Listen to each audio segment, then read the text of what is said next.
কারণ শিক্ষাই জাতির মেরুদণ্ড।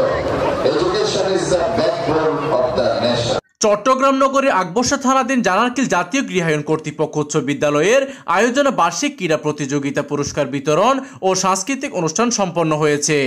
1 মার্চ শনিবার জানারকিল জাতীয় গৃহায়ণ কর্তৃপক্ষ উচ্চ বিদ্যালয়ের মাঠ প্রাঙ্গণে বার্ষিক ক্রীড়া প্রতিযোগিতা পুরস্কার বিতরণ ও সাংস্কৃতিক অনুষ্ঠানটি সম্পন্ন হয়।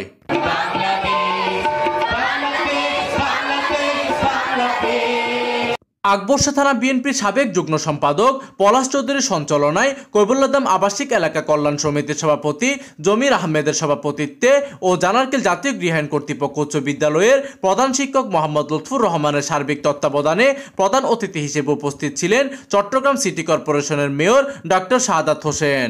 যেখানে 100-এর মতো শিক্ষা প্রতিষ্ঠান রয়েছে, কাজে আমি মনে করি এই শিক্ষা প্রতিষ্ঠানটাও যদি আমরা পাই, তাতে করে ইনশাআল্লাহ আমাদের শিক্ষার যে সেক্টরটি আরো বেশি রিচ হবে বলে আমি মনে করছি। এতে প্রধান বক্তা হিসেবে উপস্থিত ছিলেন চট্টগ্রাম মহানগর বিএনপির যুগ্ম আহ্বায়ক মঞ্জুরুল আলম মঞ্জু। এতে আরও উপস্থিত ছিলেন বিশিষ্ট শিক্ষাবিদ ও নজরুল গবেষক ডক্টর মোহাম্মদ কামাল উদ্দিন। বিশেষ অতিথি হিসেবে উপস্থিত ছিলেন 9 নং উত্তর পাহাড়তলী ওয়ার্ডের সাবেক কাউন্সিলর আলহাজ আব্দুল সাত্তার সেলিম, আকবর্ষা থানা বিএনপির সাবেক সাধারণ সম্পাদক মাইনুদ্দিন চৌধুরী মাইনু, কৈবল্যধাম আবাসিক এলাকা কল্যাণ সমিতির সাধারণ সম্পাদক রেহানুদ্দিন প্রধান, 9 নং উত্তর পাহাড়তলী ওয়ার্ড বিএনপির সাবেক সাধারণ সম্পাদক হাবিবুর রহমান চৌধুরী, জানারকিল জাতীয় গৃহায়ণ কর্তৃপক্ষ উচ্চ বিদ্যালয়ের সাবেক সভাপতি কামাল উদ্দিন পারভেজ, আকবর্ষা থানা যুব দলের সাবেক সদস্য সচিব ইলিয়াস খান, চট্টগ্রাম মহানগর মহিলা দলের সকিনা বেগম, নার্গিস বেগম ও আকবর্ষা থানা senior vice president Morjina Khasru সহ অন্যান্যরা। এইদিকে অনুষ্ঠানটি পবিত্র কোরআন তেলাওয়াতের মাধ্যমে শুরু হয়।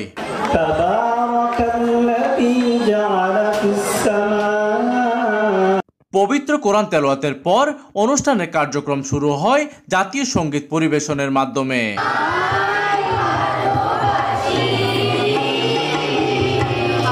অনুষ্ঠান শেষে বার্ষিক ক্রীড়া প্রতিযোগিতায় অংশগ্রহণ করা ছাত্রছাত্রীদের মাঝে পুরস্কার বিতরণ করেন city mayor doctor Mohammad Shahadat Hossain.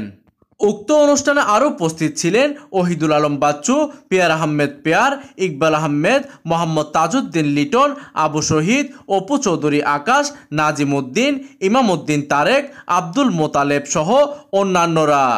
City mayor তার বক্তব্যে আরও বলেন, সুস্থ দেহের জন্য খেলাধুলার কোনো বিকল্প নেই। শিক্ষার্থীদের মধ্যে একাগ্রতা, শৃঙ্খলা, আত্মনিয়ন্ত্রণ ও দায়বদ্ধতা গড়ে তুলতে ক্রীড়া অত্যন্ত গুরুত্বপূর্ণ ভূমিকা রাখে বলেও তিনি জানান। প্রতিনিধির তথ্য ও পাঠানো চিত্রে ডেস্ক নিউজ, দিগন্তের বার্তা 24, চট্টগ্রাম।